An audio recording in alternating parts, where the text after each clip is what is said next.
That's sick. Look at this road, man. Yeah, I was still just say good. 해 진력 강바람이 뺨을 스치는 순간 스마트폰 화면 위에서는 결제 버튼 하나가 눌립니다. 그러자 도로 한켠에 세워져 있던 전동 자전거의 잠금이 스르륵 풀리는데요. 별거 아닌 것처럼 보이는 이 몇 초짜리 장면이 사실 어떤 나라에서는 상상조차 하기 힘든 시스템이라는 걸 이 두 외국인은 아직 모르고 있습니다. 오늘의 주인공은 세계 곳곳을 자전거와 두 발로 누비며 브이로그를 찍는 외국인 친구 두 명입니다. 한 명은 멕시코 혈통을 가진 인물로 대화 중간중간 타코 얘기가 나올 때마다 눈을 반짝이는 귀여운 캐릭터인데요. 이 둘은 요즘 여행지에서 하루 일정을 AI 비서에게 통째로 맡기는 독특한 방식으로 시청자들의 눈길을 끌고 있습니다. 그런데 그거 아세요? 이 평범해 보이던 저녁 자전거 여행이 훗날 이 둘의 인생에서 손꼽히는 하루로 남게 됩니다. 자전거 대여소에 도착한 두 사람은 우선 앱으로 결제를 시도하는데요. 이 나라에서 이 정도의 편의를 누리려면 얼마나 큰 돈이 드는지 결제창을 보며 잠깐 당황한 기색을 감추지 못합니다. 참고로 이 앱은 진짜 비싸요. 자전거 한 대 빌리는데 매번 10,000원 넘게 나오는 것 같아요 라며 씁쓸한 농담을 던지는데요. 사실 이건 한국의 전동 자전거 앱 요금이 유독 비싸서가 아니라 애초에 이런 도시명 공유 자전거 인프라 자체가 낯설기 때문에 나오는 반응입니다. 미국이나 유럽 대도시에서는 공유 자전거를 빌리려면 대여소를 한참 찾아 헤매거나 애플리케이션 인증 절차만 10분 넘게 걸리는 경우가 허다합니다. 반면 한국은 골목마다 대여소가 있고 QR 하나로 몇 초 만에 라이딩이 시작되죠. 두 사람이 느낀 약간의 부담감은 사실 이 시스템이 너무 촘촘하고 흔해서 오히려 생기는 착시에 가깝습니다. 우여곡절 끝에 자전거를 확보한 두 사람은 곧장 강변으로 향합니다. 마침 신호를 기다리던 찰나 저 멀리 다리 위로 노을이 걸리는데요. 완벽한 타이밍이네요. 너무 멋져 보여요 라며 감탄을 감추지 못하는 두 사람. 함께 페달을 밟으며 강변 자전거 도로에 올라서자 그 표정은 한층 더 밝아집니다. 강물을 따라 한참을 달리던 한 친구는 카메라를 향해 이렇게 말합니다. 서울은 도시 한가운데에 큰 강이 있어서 항상 도시 풍경 가까이에 있을 수 있어요. 고층 빌딩들 위로 도시가 정말 멋지게 펼쳐져 있어요 라며 도시와 자연이 공존하는 서울의 구조에 진심으로 감탄하는데요. Seoul, because it has these big rivers in the middle of it, so you're always close to like a big cityscape where you can like look over all the houses and skyscrapers and like it really opens up the city in a nice way. Bro, look at that. That looks so beautiful. I really love bike. 실제로 파리의 센강이나 런던의 템즈 강변은 산책로는 잘 되어 있어도 자전거로 몇 시간을 끊김없이 달릴 수 있는 전용 도로까지 갖춘 경우는 드뭅니다. 서울은 강 양쪽을 따라 수십 킬로미터의 자전거 길이 끊이지 않고 이어져 있고 심지어 야간 조명까지 갖춰져 있어 해가 진 뒤에도 안전하게 라이딩을 즐길 수 있죠. 두 사람은 이 길을 두고 만약 방문할 때 도시에서 자전거를 탈 수 있다면 모든 도시를 통틀어 상위 10손가락 안에 드는 경험일 것 같다고 평가하며 감탄을 이어갑니다. 그러다 우연히 발견한 강변공원에서는 사람들이 삼삼오오 텐트를 치고 쉬고 있었는데요. 축제 같네요. 우연히 축제를 발견한 것 같아요 라며 신기해하는 표정을 감추지 못합니다. 별다른 행사 안내판도 없이 그저 평범한 저녁. 나들이객들이 모여 만들어낸 이 풍경이 두 사람 눈에는 마치 즉흥 축제처럼 비친 것이죠. 조금 더 페달을 밟던 두 사람의 시야에 이번엔 강 위에서 제트스키를 타는 사람들이 들어옵니다. 저 사람 얼마나 신났는지 봐요라며 부러운 눈빛을 숨기지 못하는데요. 평소에는 좀처럼 질투하지 않는다던 이 친구도 이 순간만큼은 오늘은 질투가 나네요 라고 솔직하게 인정합니다. 도심 한가운데를 흐르는 강에서 이렇게 다양한 레저 활동이 동시에 펼쳐지는 광경은 강이 그저 관상용으로만 쓰이는 다른 나라 도시에서는 좀처럼 보기 힘든 장면입니다.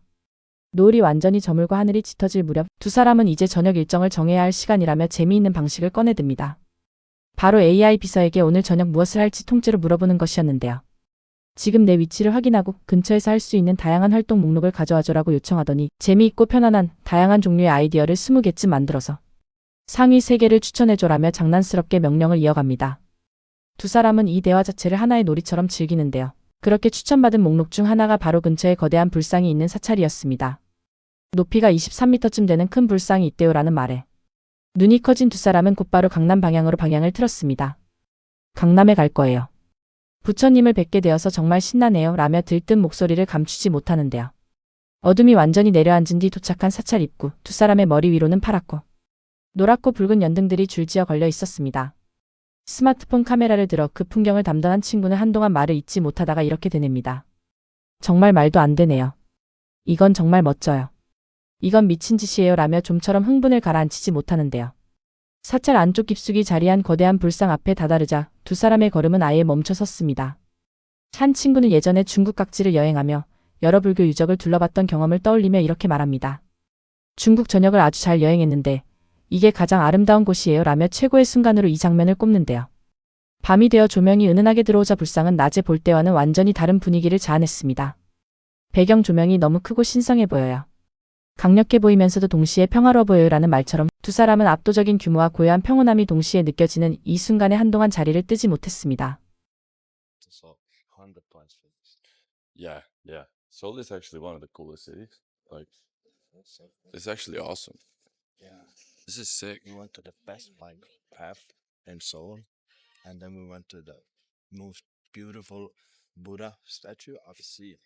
And I've traveled all China, everywhere. Like, this is the most beautiful. 도대체 한국은 얼마나 다채롭길래 자전거 몇 시간 만에 강변 축제부터 초대형 불교 유적까지 한 번에 만날 수 있는 걸까요? 어느 한 도시 안에서 이렇게 성격이 전혀 다른 경험들이 도보나 자전거 거리 안에 촘촘히 몰려있다는 사실은 계획 없이 도시를 걷다가 우연히 마주치는 즐거움을 극대화합니다.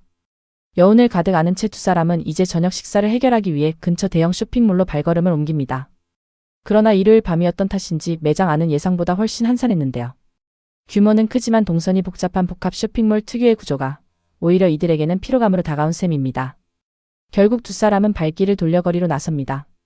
그러자 신기하게도 기분이 한결 나아졌다고 말하는데요. 복잡한 실내보다 사람 냄새 나는 길거리. 어딘가에서 끼니를 해결하는 편이 훨씬 서울다운 저녁이라는 걸 이둘도 은연중에 느낀 듯합니다. 사실 이 모든 여정이 밤늦게까지 이어질 수 있었던 데에는 눈에 잘 띄지 않는 이유가 하나 숨어 있습니다. 바로 어두워진 뒤에도 아무렇지 않게 강변을 달리고 낯선 골목을 걸어 다닐 수 있었던 치안입니다. 유럽이나 미주권 대도시에서는 해가 지면 강변이나 공원 인근은 여행객들 사이에서 우선적으로 피해야 할 구역으로 꼽히는 경우가 많습니다. 그런데 이 두 사람은 자정에 가까운 시간까지 카메라를 든 채 골목을 누비면서도 단 한 번도 위협을 느끼는 장면을 남기지 않았는데요. 오히려 늦은 밤 사찰 앞에서 여유롭게 사진을 찍고 쇼핑몰 앞을 서성이며 다음 저녁 메뉴를 고민하는 여유까지 부렸습니다. 우리에게는 늦은 밤 산책이 그저 당연한 일상이지만 이 정도의 안전함을 밤늦게까지 아무 걱정 없이 누릴 수 있는 도시는 전 세계를 통틀어도 그리 많지 않습니다. 돌이켜보면 오늘 하루 이 두 외국인은 자전거 한 대로 강변의 노을과 즉흥축제, 부러움 가득한 제트스키의 풍경, 그리고 도심 속 거대한 불상이 뿜어내는 고요한 위험까지 모두 담아냈습니다. 우리에게는 그저 퇴근길에 스쳐 지나가는 강변이고 어릴 때 한 번쯤 가본 동네 사찰일 뿐인데 이 여정 전체가 외국인 두 사람에게는 평생 잊지 못할 하루로 남게 된 것이죠. 어쩌면 서울의 진짜 매력은 화려한 랜드마크 하나가 아니라 자전거 페달을 밟는 동안 우연히 스쳐 지나가는 이런 순간들의 총합인지도 모르겠습니다. 소중한 시간 영상 끝까지 시청해주셔서 진심으로 감사드립니다. 구독과 좋아요는 영상 제작의 원동력이 됩니다.